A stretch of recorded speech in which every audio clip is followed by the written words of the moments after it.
Hello everyone, welcome to Changfied YouTube channel, your trusted source for latest updates across South Sudan and beyond. Today we are talking about why South Sudan is still struggling to find peace even after years of conflict and agreement. The country remains divided. The main problem, the ongoing tension between President Salva Kiir and former Vice President Dr. Machar, who is now in court and under house arrest. Why can these two leaders work together? Why is the fight still going on? Let's break it down step by step. Before we proceed, please, I would like you to help the channel by subscribing and turn on the notification bell, so whenever we upload a new video, you can be notified. First, South Sudan gained independence in 2011, but almost immediately a political fight started. The main leader, President Salva Kiir and Dr. Machar, come from different ethnic and political groups. Their disagreement have caused war and thousands of deaths. Dr. Machar wants free and fair election to happen soon. He believes elections are the only way for South Sudan to move forward and allow citizens to choose their leader. But President Salva Kiir keep delaying the election. This delay makes many people suspicious. Some say President Salva Kiir want to stop Dr. Machar from running, keeping his own power safe. Meanwhile, the soldiers loyal to Dr. Machar, called SPLIO forces, are still fighting because they don't want to give up and surrender. Right now, Dr. Machar is under house arrest and also facing court trial.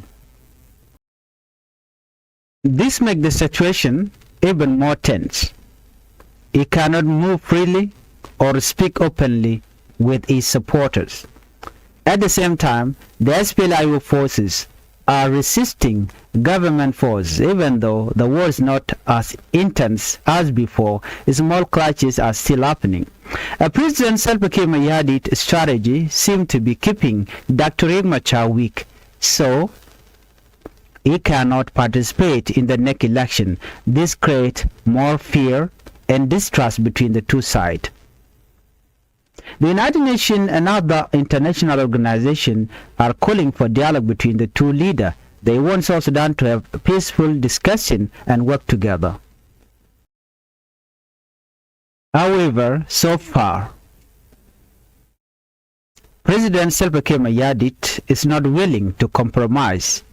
He refuses to meet on certain conditions. Dr. Machar and his supporters feel ignored and powerless, which make the conflict worse. The peace process failed because mistrust. Both leaders think the other want to destroy them politically. Second, power struggle. Neither want to give up control. Ethnic tension. Leaders represent different ethnic groups which feel fear and anger among citizens. This conflict is not just about politicians. It affects millions of South Sudanese people. Families are displaced, children cannot go to school, and anger is growing. Even when the United Nations or other groups try to provide help, fighting and political instability make it hard to deliver. Ordinary citizens feel caught in the middle, and many are losing hope. So, what could happen? So what comes next? Here are some possibilities. Dialogue could happen if President Salva Kiir agree to meet Dr. Machar on neutral terms. Second, election may take place, but only if both sides agree on fairness and security. Third, conflict may continue. If trust is not built, and if leaders continue using force, the United Nations continue to push for negotiation, but without cooperation from both sides, peace will remain out of reach. South Sudan's story shows how political power, struggle, and lack of trust can stop peace, and even after years of suffering. For peace to happen, leader must compromise and think about the people first. Let's look at South Africa and Nigeria message to South Sudan during the African Union Summit. South Africa and Nigeria are important members of the African Union, and they often act as a mediator in African conflict. Both countries urged President Salva Kiir to free Dr. Machar, saying it is an important step toward peace and stability in South Sudan. They argue that holding Dr. Machar under house arrest hurt trust between the leader and make it almost impossible to have peace talk or election. South Africa and Nigeria also said political leaders should respect the law and allow free participation in election. Dialogue between the two sides is essential for peace. The international community is watching closely, and South Sudan must show it wants peace. They warned that if Dr. Machar is not released, it could make the situation worse and increase violence, as his supporters may feel they have no choice but to fight.